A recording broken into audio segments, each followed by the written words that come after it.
Welcome back to our next week on cultivating a time with the Lord.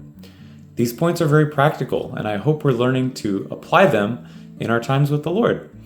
I enjoyed the last 2 weeks on confession. In your time with the Lord, learn to listen to the Lord and let Him shine on you. Of course, in our daily living, we do experience negative things. We even commit sins, and we have failures. So allow the Lord to shine on them, and when He does, respond in your time with Him. Confess these things, and as a result, you will love the Lord more because He forgives us and we receive more of His life and more of this love. This brings us to our next topic. This week, we are covering consecration. According to Merriam-Webster, to consecrate is to devote to a purpose with deep solemnity or dedication. Basically, to consecrate ourselves to the Lord and to His purpose is to exercise our will to present ourselves to the Lord, to allow ourselves to be open to Him and to be used by Him. So, why do we consecrate ourselves to the Lord? The basis of consecration, first, is seen in 1 Corinthians 6:20. You have been bought with a price, so then glorify God in your body. To buy us, the Lord Jesus paid the highest price, His precious blood. We see this in 1 Peter 1:19. So He owns us, but He honors our will and choice. He waits for us to be motivated to give ourselves to Him. Second, the motive of our consecration is our love for the Lord, and this is the result of Christ's love to us. 2 Corinthians 5:14 and 15 say, "For the love of Christ constrains us, because we have judged this, that one died for all, therefore all died. And He died for all, that those who live may no longer live to themselves, but to Him who died for them and has been raised." The Lord's love constrains us, and it is a normal response after His love for us to give ourselves to the Lord. Remember, in your time with the Lord, to tell the Lord you love Him. When you wake up in the morning, Lord Jesus, I love you. Throughout your day, come to Him.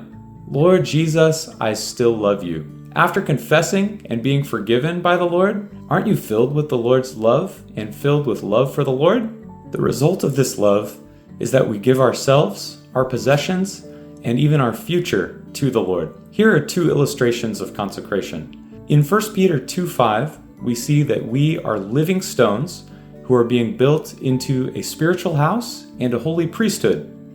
These stones are not just in a pile of dead rocks, but of living stones. Dead rocks would just sit and wait to be built into a house. But as living stones, we can run away from the Lord or even run away from the building site. So as living stones, present yourselves. Lord, I give myself to be used for your spiritual building, your house, and your priesthood.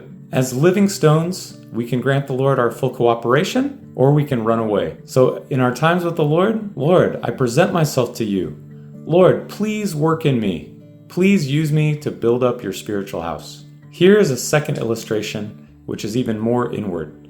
In Ephesians 3:17, the Apostle Paul prayed that Christ may make His home in your hearts through faith. This is another aspect of Christ's positive work in us, making His home in our heart, our mind, emotion, and our will. That means that in our thoughts and considerations, in our feelings and loves, our choices and decisions, He wants to make home in our heart. However, He doesn't just move in without our permission. He's a proper house guest, and He waits for our invitation. If you want the Lord to make home in every part of your heart, you need to open to Him and ask Him to do that. Extend the active invitation to the Lord. Lord, make home in all the big things in my being, in my future, in my career, in my major, even in my marriage, in the small things. Lord, make your home in what I wear, in how I consider how to spend my time, and even how I use my phone and social media. Nothing is too big or too small. Invite Him into your heart. So this is consecration. As living stones, the Lord will only use us and work in us to the extent in which we present ourselves to Him for His building. And as believers, the Lord will only make home in our heart to the extent to which we open to Him and actively invite Him into our being and into our life. Let us be those daily, even hourly, consecrating ourselves to the Lord to cooperate with this positive work in us. Until next time, keep loving the Lord.